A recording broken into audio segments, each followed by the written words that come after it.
Hello and welcome to Snack Decisions, the show where I help you make good snack decisions.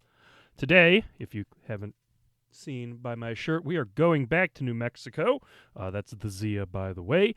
And we are going to do another Bizcochito. This one being Celina's Bizcochitos Red Chile version or addition to it.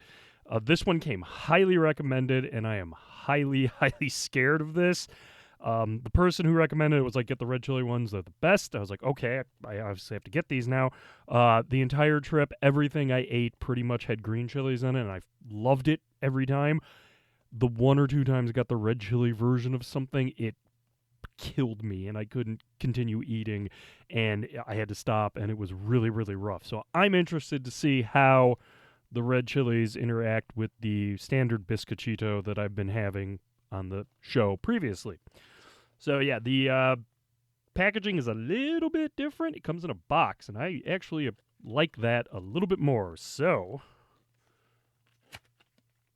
easy to open.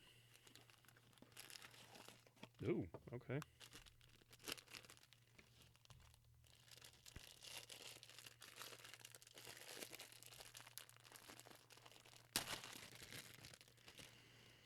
A little bit tough on that, and it doesn't have the twist tie on it to keep them sealed, but I do like the box in terms of keeping them whole. The first two were the bagged-only versions, and some of them were kind of crumbly. These look to be pretty much full, like complete, and not crumbly at all. So for the packaging on this, even though you can't reseal it, yeah, the resealing it without having the twist tie on it would have gotten it a 5 if it had one. It doesn't, so I'm giving it a 4 because I like the box, and it does help protect them a lot better than just the bag itself.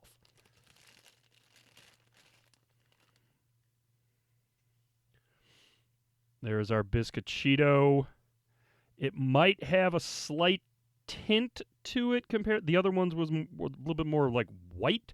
This one has a little bit of a darker, like a sandy note to it. Maybe, again, all this red and red chilies. A little bit red, but it's not like a deep red or anything. But, yeah. So I ate a whole Bizcochito in the little time-lapse break you saw there. My big complaint on the first two Bizcochitos that I had, the choke cherry and the regular, where there was an anise note that kept coming up. And I wasn't the biggest fan of anise. So I think I gave it a 4 for both of them because of the anise flavor. I don't get anise flavor on this one, which is good. However, there is some heat way in the back. When you're done eating the cookie and swallowing it, then it shows up. It is a nice heat right now. I worry that it's going to stack and become unbearable. If that does happen, this thing's getting a 3 or lower if it gets to be too hot. After the one cookie, though, I'm fine. It's just a nice little heat in the back, and it got rid of the anise flavor. You still got the sugar. You still got the lard. I'm still not getting a ton of cinnamon on it. And again, my complaint was the anise. They replaced the anise with some chili heat, which I'm fine with, as long as it doesn't get to be too much.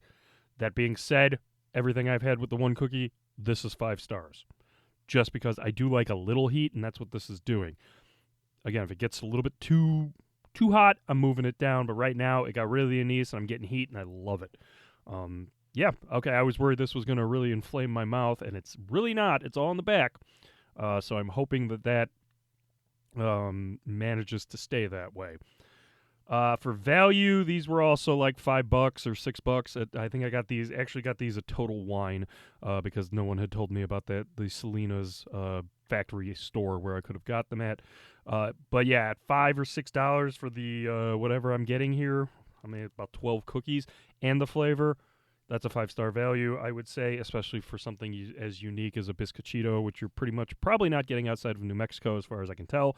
And yeah, the flavor is good. Again, if you have a heat problem, you can lower this, 1 or 2 stars easy.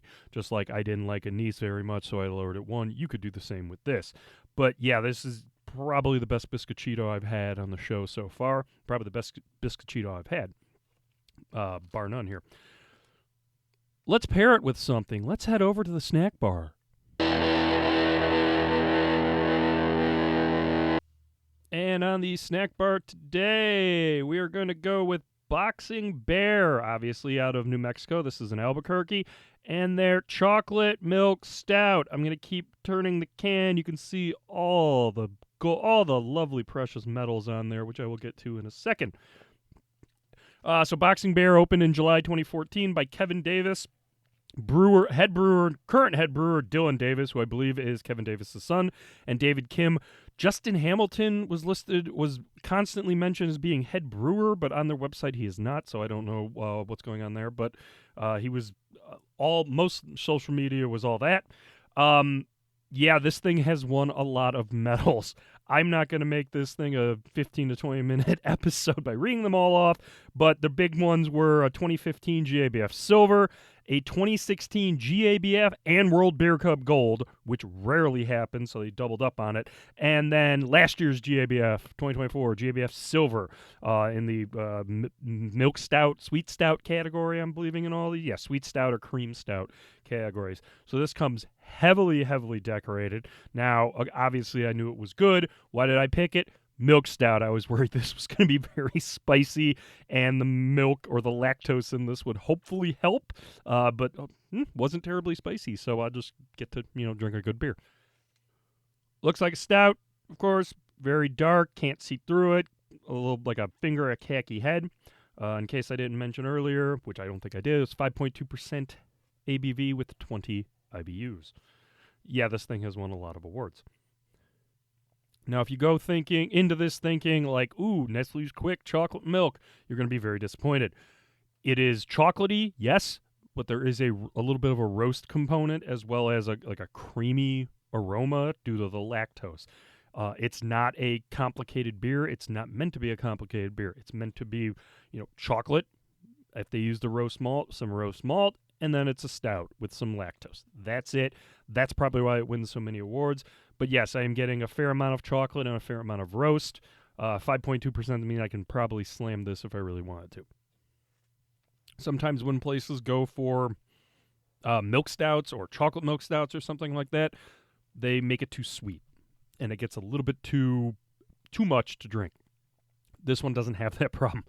It actually kind of does taste like chocolate milk. There's a certain chocolatiness to it, and the creamy milk lactose that they put in gives it the certain like a milk-like mouthfeel. The thing that is saving this from being too sweet and too crazy is the roast. There is a little bit of a roast character coming in there, probably from the stout, some malt they used, and it's really balancing things out and making this sweet like a chocolate milk, but then it finishes roasty, so you're not constantly getting a lot of sweetness. That is extremely good, and of course I can see why it won all these awards. Sometimes, I hate doing this because I pick all these award winners and I know what I'm getting into. But yeah, this is absolutely delicious. I only took a few sips because I knew what the heck I was going to say after having it. Needless to say, it is a 5-star taste beer without question. If you see it, get it. I think it's only available in New Mexico and Albuquerque. So, yeah, if you're ever there, definitely get this. They do have 2 locations. I think they had 4 at one point, and they closed the original. There's one in, like, northeastern-ish Albuquerque, and then there's one on the west side of Albuquerque. So, yeah, they do have 2 locations. I went to the northeast one right before closing and obviously had this. But, yeah, this is really, really damn good. So now I'm going to try it. Hopefully maybe it'll tamp down on some of the heat, but I like the heat. So, let's pair it. Very milk and cookies vibe to this. It really wasn't like the hot dog chips I just had, where when I did the beer pairing, all of a sudden like the onion powder showed up. Or I know on one of the Bizcochito ones, when I did the pairing, the cinnamon all of a sudden started popping more. It's not doing any of that. It's combining. It combines well with the cookie. It doesn't do anything extraordinary or crazy with it, but it's completely fine to have it with it. The surprising thing was, like 2 or 3 times, I took a sip after I finished it, and it kind of knocked out some of the heat, which I appreciate, especially if it's going to stack, but it hasn't stacked yet. But for people that don't necessarily like heat, this might be something to look for if you want to try this cookie but don't like the heat. That being said, the pairing itself, well, I'm hemming and hawing here. It's fine. It's not doing anything crazy. I'll give it 4-star pairing just because it does seem to knock out some of the heat after you have the combo together, which is good. But again, it's not doing anything crazy like I've had on some of these beer pairings on the show. But really good. Obviously both were 5-star, but together I guess the 2 5-stars doesn't make a 5-star pairing. I don't know if I've ever had a full run through on everything here, but yeah. Definitely, if you can get your hands on the red chili Bizcochitos and don't mind some heat, grab them. Obviously, grab the Chocolate Milk Stout from BoxingBear. I don't need to tell you that. Just look at all the medals on the can. We'll do that again. There you go. Look at them all. Oh, look at all of them. I hope you enjoyed this. If you like what you saw, subscribe, like, shoot me an email, snackdecisions@gmail.com. I'll respond. Hey, awesome. But yeah, thanks for watching. Make good snack decisions.